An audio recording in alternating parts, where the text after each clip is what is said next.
Hey guys, FAL guy here. Today with me I have Marc from DSArms, and today we're going to talk about a few things from Kalashbash and a few other parts that viewers brought up in the past that they definitely want to have some answers for. And I think this is the perfect timing to talk about FALs. So Marc, again, introduce yourself, let the viewers know who you are. Hey, I'm Marc with DSA. I've been at DSA a very, very long time. A lot of you guys might have seen me before, but I'm just here to answer some more questions. Awesome. So, to start, let's go over some questions that my viewers posed. The number one question that a lot of people have, what about the G Series FAL? Oh, G Series FAL? Okay, well, that's been delayed quite a bit in the last couple of years because production of the wood handguard is really, really hard to do because it had a metal liner at the front where the gas block was that had a layer of what we kind of think of as bakelite. It's a material from the 30s and 40s to help any type of heat transfer that's going on. Getting that down and finding a modern manufacturer of that type of material. And yes, we did look at like aluminum and other types of barriers for that steel on wood contact, but that had its own problems. So there's been quite a few delays on that, but I'm happy to say that the final samples have come in the last couple weeks. And what we're doing to get that right is we're actually finishing the rest of the wood production here in the United States by oversizing the wood and then fitting it to make sure that we can get the best fit and not any kind of sloppy fit. I'm sure everybody's seen those kind of wood handguards when you hold them and they kind of rotate up and down. We're trying to avoid that, but we have to make sure that it's tight enough to get rid of that. But if it's overly tight, it will end up under heat expansion, having other problems. So we are on the path to having that done this summer. Hell yeah! So probably by late summer, early fall, we can expect. Yes, that's where we're. I mean, I would like to get a couple months shaved off of that, but that's where we're looking at. Yeah, awesome. I think it's better to put some time into R&D and proper product manufacturing than just rush the gun as some other companies do out there. Yeah, right? it's a lost skill, wood fitting on, especially on these semi-automatic military type guns. It just less and less of that, unless it's laminate, less and less of that is done nowadays. Okay, cool, awesome. Another question that you all have asked me multiple times is, how can somebody get their own customized FAL?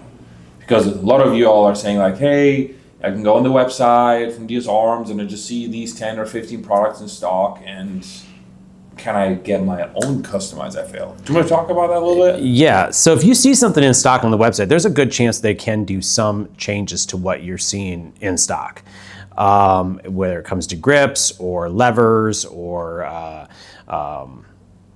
different stocks, scope mounts, M-lock, a lot of stuff can be done to what is in stock. The best thing to do with that is to consult with via email, or we actually still answer the phone at DSA. Most companies don't answer the phone, and you can actually talk to a live human being. And we're very much still that kind of a company where when we test fire a gun, it is a guy shouldering the gun and shooting it. They're not just putting it into a cradle and fanning the trigger 4 or 5 times, say, hey, it's good. You know, we actually still put people behind these things, and we still answer our phones. So it would be good to consult with them on that, because some things are not doable because barrel contours do limit the types of flash hiders and handguards that can be put on them. But we're extremely easy to deal with, and we prefer it. Actually, we prefer customers. You would think that in today's age you wouldn't want people calling bugging you, but we actually like it. I think the guys just got so used to it in the last 20 years that when it doesn't happen, I think they think something else is going on. Yeah, plus they can like square away things over the phone that is very difficult because to type up on email, right? Exactly, and that's a great point when it comes to things like the parastock being a different bolt carrier mechanism, and some handguards not working on different types of guns. Like a heavy barrel has limitations on what handguard can be put on it. Same with the Commando, right? Commando too. Commando, at this point, we're still working on an the M-lock conversion for that Commando rifle. I know we'll be able to get it through probably a split block that you install it differently, but it's still the same parts. We're still working on that, only because we've got so much other stuff on our plate. But yes, that is limited on its selection. Like that rifle will never be able to have a Quadrail on it. We're not producing Quadrails for the longer standard gas system anymore. But if you happen to find one and you have this rifle, it is not compatible. Okay. That's the kind of stuff that customer service is really good at doing, and they actually really enjoy that stuff. It's better than, just sitting and processing orders and world ship and select and ship and all these different. That's kind of business that we have to do every day. But they love to talk about this stuff. That's awesome. Yeah, and they're like I said before, 4 o'clock Central Time, they're answering the phone still. Okay. I mean, of course, there's lunch breaks and people get sick and stuff. But compared to some of the companies out there that we put on a pedestal that don't even answer their phones, I think it's kind of neat. It's kind of charming to still have companies that do answer the phones. And it's also a personal connection that absolutely the customer can build with you. Right?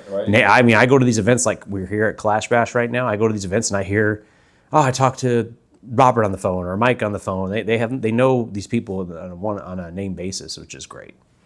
Yeah, and bringing it back to the Commando series again. I mean, it's cool that you have such a short barrel that you pin and weld it, but what if I wanted to have my own muzzle brake on it? Could I send you my own muzzle brake to have it installed on it, pin and welded? We just started doing it because we haven't actually hired, as times change and people retire, we actually hired fresh out of gunsmithing school guys, and now we've been able to go back into some of that even more custom shop type stuff. So you could pin and weld a Surefire muzzle device, a dead air muzzle device, a silencer co, or whatever. Some of them may be limited because the length on some of this stuff is around the AR-15 13.9 inch barrel, but because of the FAL and wanting to have a sling swivel here, that's where you'd have to have more conversations again, which is why it's probably good to contact customer service, because you may end up with a 14.2 or 14.9 or something like that, depending on the device you pick. Yes, that's definitely something we've just in the last 2 months started working on. Awesome. It's good to hear. But like some people ask me, what if I have a parts kit and I want to have a parts kit built? Would you be able to do that too? Completely make a gun the way I want. I'm just providing you the parts with. Yes, I mean that does become a problem because a lot of times we get people say, "I've got every part," and we receive the part and they're missing a bunch of parts, and we may or may not have those. Usually we do if it's a metric FAL, but on some of the inch stuff it gets a little tricky. There's only a few, I would say, very competent FAL gunsmiths in the United States. Some of them we're friends with, and some of them we're not the closest with. But I will give competency to where competency is, and DSA is definitely, of course, you would expect, and it is one of the companies that's one of your go-tos to have your parts kit built by. Awesome. It's good to know. But be careful, because a lot of guys say they can build these guns, and we've seen some just fantastic parts destroyed by gunsmiths that had probably good intent but bad execution, and kind of ruined some things. So make sure you really vet out your gunsmiths. Okay. I mean, you all know that from ARs and AKs. Make sure that you choose a good gunsmith. I mean, DSArms has been around for a minute, right? Yeah. It's not the first 30 years. Yeah. It's not the first time, and we do a really good job on it. But there's complications with parts kit builds because these are worn kits sometimes. Sometimes they're less worn, and they're fine. But when you have that, our gunsmiths will usually contact you. I hate to say this, they're going to get mad at this, but they'll probably call you on their own cell phone to talk to you about replacing your gas tube or something. I tell the guys, I don't know if you want to give your cell phone out to everybody, but they're young and hungry guys, so they like to do this stuff. That's awesome. That's good to hear. You mentioned the Quadrail since you brought it up. Yeah. I know y'all have been asking every day, what about the Quadrail? Yeah. So, Mark, what do you have to say about the Quadrail? I don't think the Quadrail will happen again. Why? And the reason why I think that is the forging die for the bottom part of it, because it was rated for an M203 grenade launcher, was actually 7075 T6 of forging. Same type of forging you would see from an actual M203 grenade launcher. That forging die no longer exists. We'd have to get that forging die and then machine that again. And of course it's possible. But to be honest with everybody, I know that the diehards out there of Quadrails want to see this.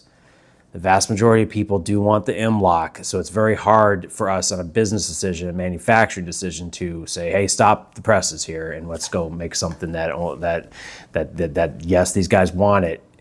We have to keep going as a company, and decisions like that sometimes they do get made, and we do make, and we're going to talk about another handguard here real soon where it would be a perfect example of why are you making that, and that is one of those that we're making because we want to service the enthusiast. But on the Quadrail, I don't personally see it happening, but hopefully the president of the company will see me saying that right now and want to prove me wrong, because that's happened too. So okay, we'll see. So fingers crossed. Funny thing though is there's a Chinese company who makes a Quadrail for the FAL. Have you seen that one? Yes, I have. Yeah. I bought one of them, so I'm very curious to see how that thing will hold up. There's a review incoming. I don't have high expectation because I know some of my, I wouldn't say buddies, but followers, close followers, that I know that serve in the Argentinian army, and also some of my buddies from South Africa, they bought these handguards. They do fit, but they have the sharpest edges known to mankind. The sharp edges are one thing with that handguard, but the other thing is the wall thickness of the aluminum is pretty thin, and I think that for the average person, it's probably still going to be okay, even though you might get cut by the sharp edges. But one drop on your porch, on the wood railing of your porch, is probably going to dent that. So it's just really thin wall, and for your philosophy of use of your rifle, maybe that doesn't matter. But I having seen those handguards, I am very confident that a reasonable fall was going to not. It's 60-61, so it won't necessarily break. It'll probably bend. 70-75 T6 normally will not bend, but when it does get hit, it just breaks. That's a problem with 6000 series is kind of like bendy and malleable, but you won't necessarily know it's bent until you look at it or shoot it. Where like 70-75 T6, it's tough, and then it just breaks. So cool. Well, yeah. Otherwise, just go on FAL files and Gunbroker or wherever. You might get lucky to find a Quadrail. Except for the short ones. We still have the short ones in stock from our Mexico contracts that we did years ago, and contract overrun. So if you do happen to have a short gas system gun like this rifle right here, and you did want to have a Quadrail, that is still doable. If you wanted to have a pistol, like a 12-inch like OSW type, but in a pistol or an SBR, Quadrail, and that is still doable. It's just the long one that is no longer anymore. I think we have scoured the building several times to find beat up ones just for like somebody's cloner build or something, and it's just we're at the edge and we're at the end now. So plus it's such a niche market. I mean, Quadrails, they're cool, I get it, but the entire world is like moving towards M-lock, and our Quadrail required you to cut your handguard ring off, which a lot of people didn't want to do on their rifle. And on top of that, it is heavier and fatter than, kind of like me. Heavy and fatter, but pretty durable. But the M-lock is thinner and lighter, and it has better heat exchange. This has much more venting than the Quadrail had. I was a big proponent of putting these 3 holes here to give you that FAL look too, but I understand, especially coming out of that we look at GWAT a lot like how our fathers or maybe in some of the younger generations, grandfathers looked at the World War II generation, and we're starting to get into those ages now where people look at Quadrail as kind of like a M1 Garand kind of cool, So I get it, I understand, but of all the projects we have working on, I don't see it happening, but I've been proven wrong on plenty of stuff. Usually, like I said, from the owner of the company that says, now we're going to do that again. It's like, okay, thanks. I just look like an asshole. So maybe we all should plug DSArms email. Might work. Okay.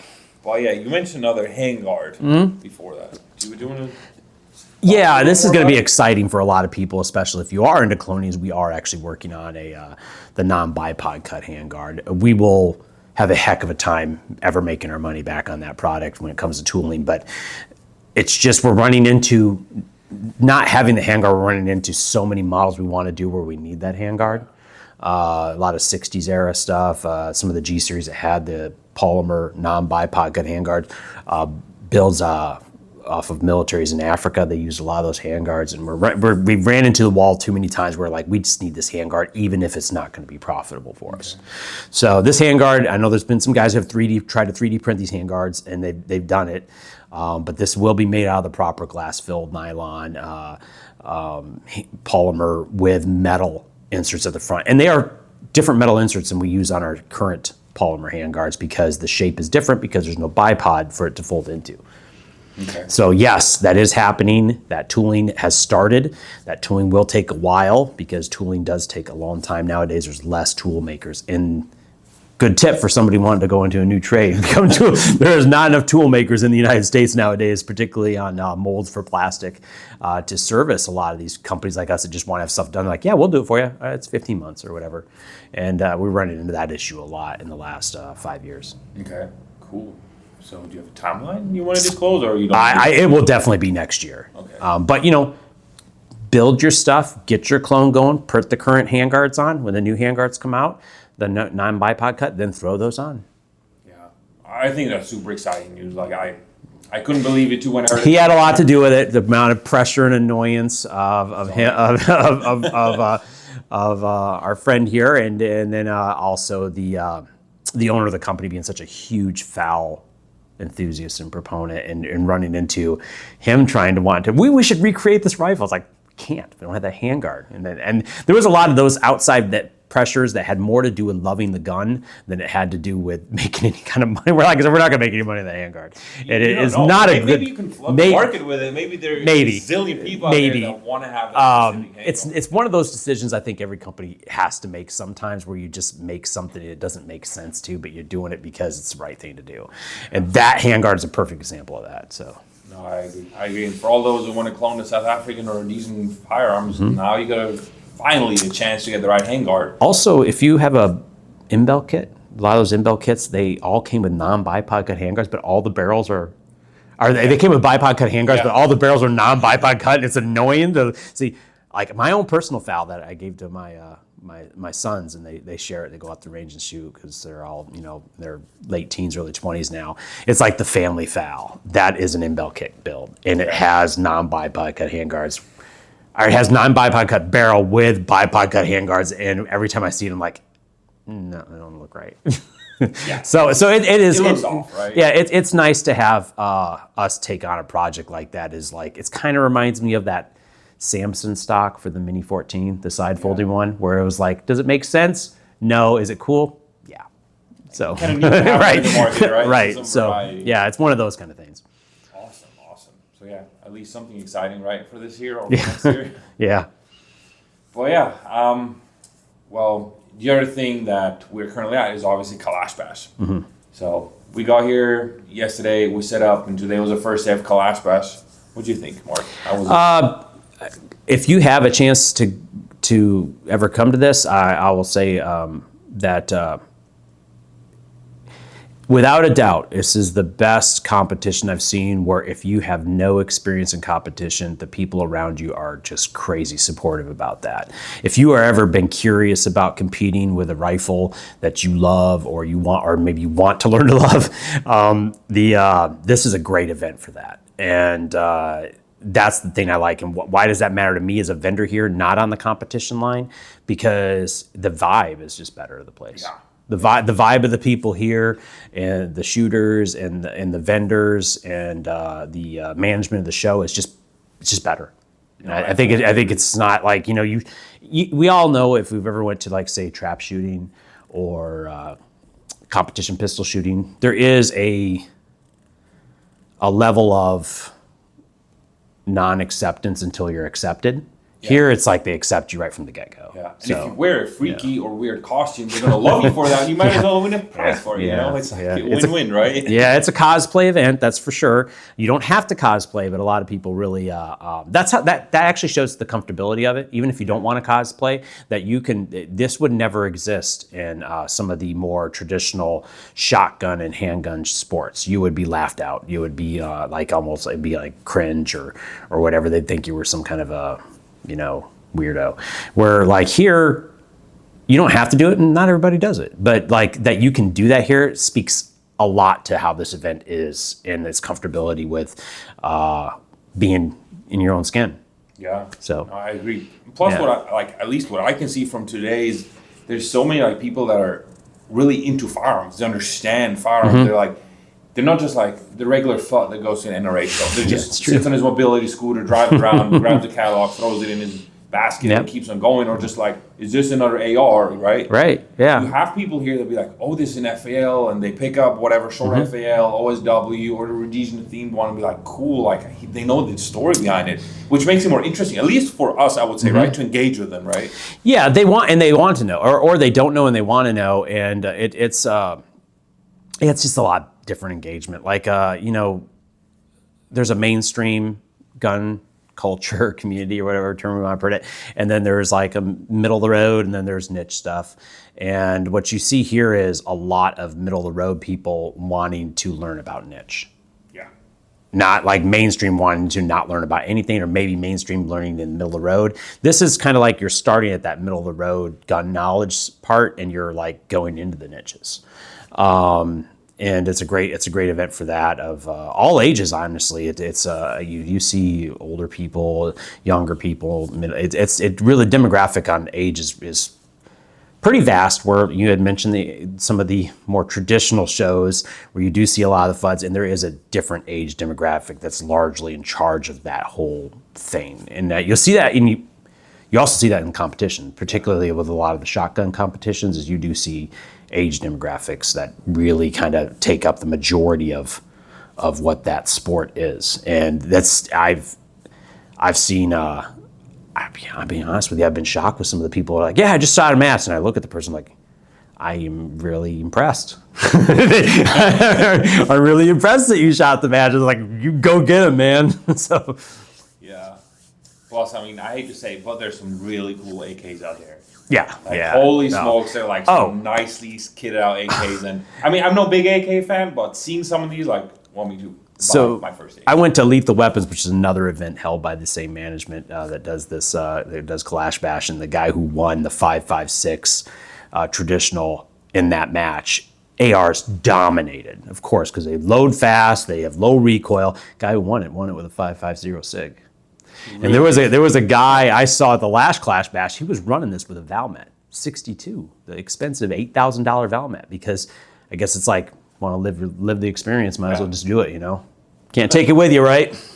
Well, that's like the cool thing. You have like so many people that come here also for the experience, not just for like the show, for the competition, but also for the experience, Yeah, And I for think sure.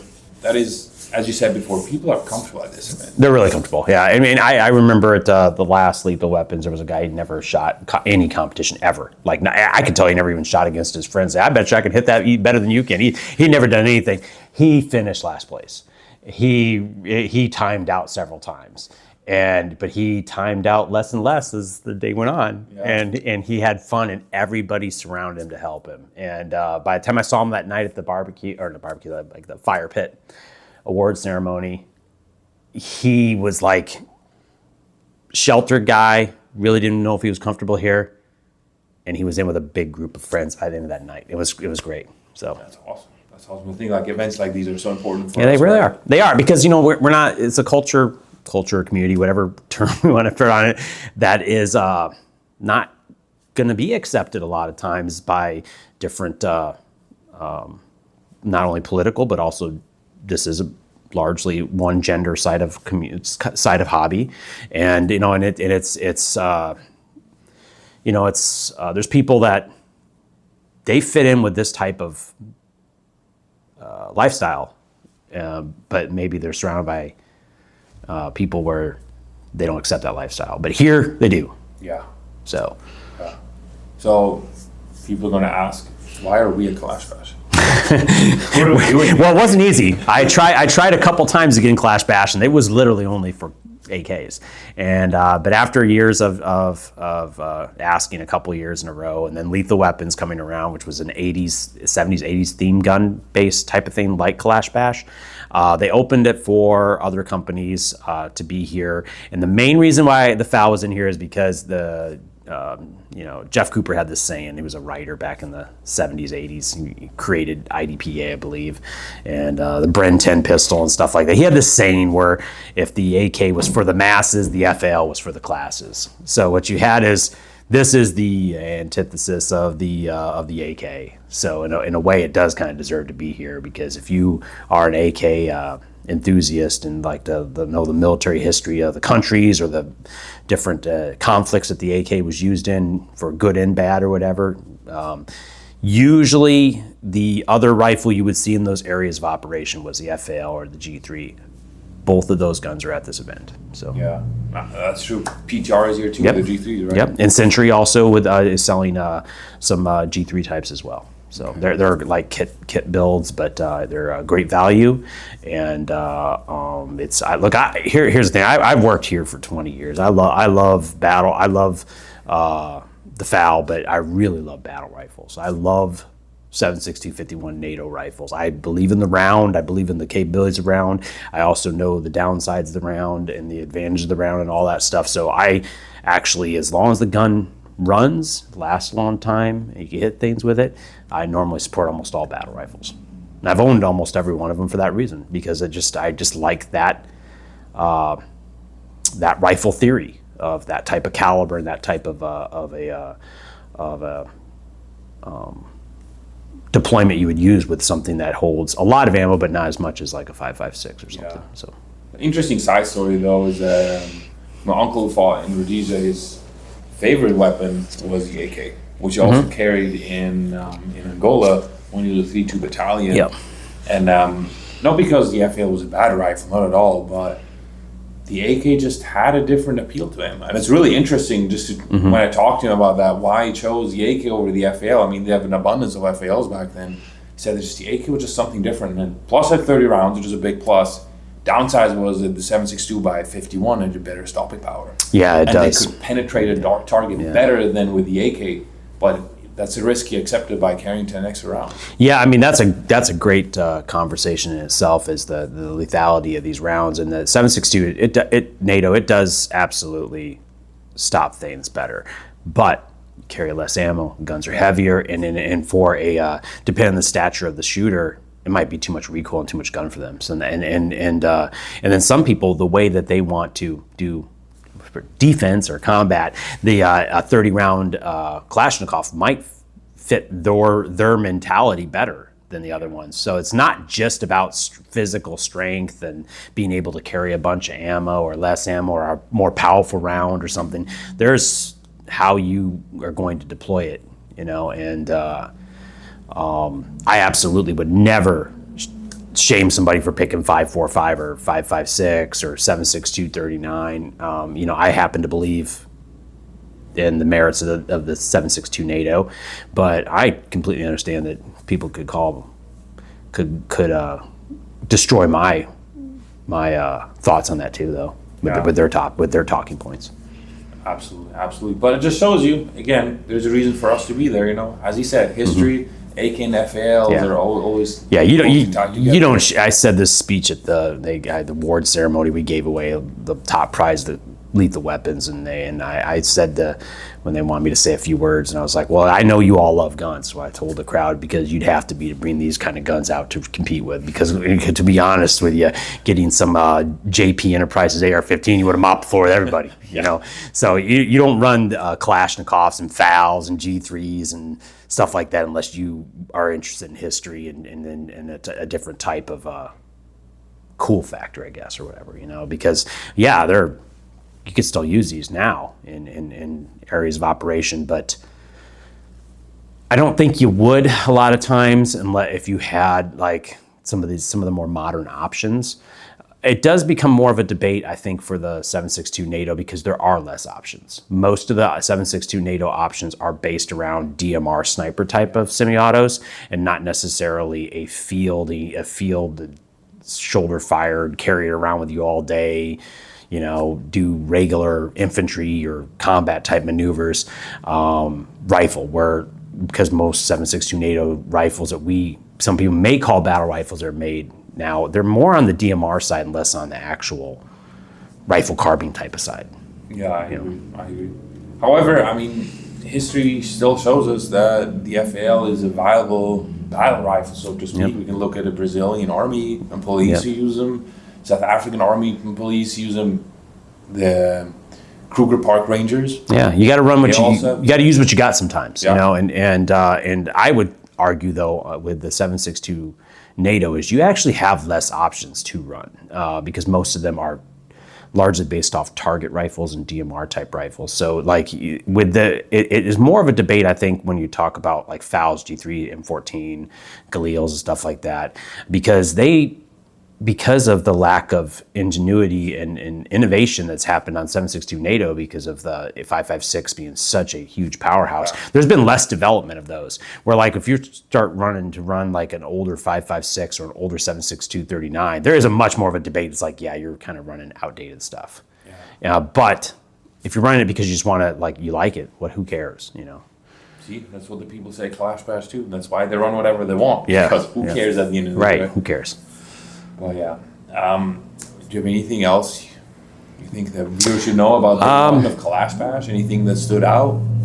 No, not particularly. I think people, well, one thing I guess would say is lack of exposure to these other guns, whether it's a Kalashnikov or a G3, FAL, M14. It shows right away the first time you've never held it and picked it up. But now, after our third time coming to this and also going to lethal weapons, they've now held them and they actually they do better. They're getting better and better with it. And it just shows that you'll adapt to almost all these different types of guns. Don't be scared of them. Just jump in and run the gun. You will find your way around that gun. I can run an FAL right or left-handed. I have several different manual of arms for loading and unloading and charging the rifle. You're not stuck to one or two principles. If that exists, then I guarantee this will fit into your way of maneuvering the gun somehow or another. Yeah. So. Plus, I mean, we'll let you shoot the FAL, right? Yep, we'll give of you course. 3 rounds. Yep. And they can test them out. Same goes with other vendors too. They'll let you shoot their products, and you just get the exposure. And I think having exposure to platforms that people are not really used to is a huge plus in today's market, right? Yeah, it doesn't happen as much. Ammo costs a lot of money, so that's why there's round restrictions on these things nowadays, and that's why a lot of companies and gun shops don't even do this at all anymore, because there's a cost to everything, whether it's the travel, the ammo expended, all that kind of stuff. It's you see less and less of that, and that's a shame because honestly, that's I guarantee there's a gun out there, if you own ARs or AKs right now, that you probably never shot that, and you shot it, and you'll be like, all right, what can I sell to buy this thing? Yeah. Because there's so many good options out there.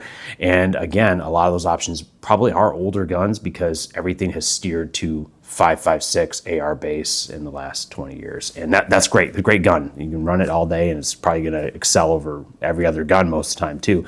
But there's a lot of things people don't think about that you might actually personally enjoy more. So, absolutely, and I think that's why it's key to go to these events, right, to get the exposure. Yeah, you're not going to get this exposure at a lot of events because they're going to be like, if you go to a 3-gun event, it is going to largely be AR based. Yeah. Well, yeah. All right. Anything else you want to add to this? No. Short and quick Q&A session and review of day 1 of Kalashbash? No, I think I'm good. Okay, cool.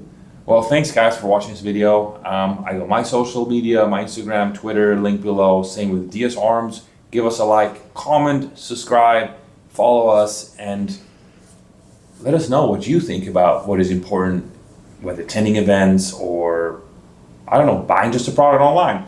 Now you also know how to customize your FAL. So thanks a lot for watching. I hope you enjoyed this video. Until next time. Take care.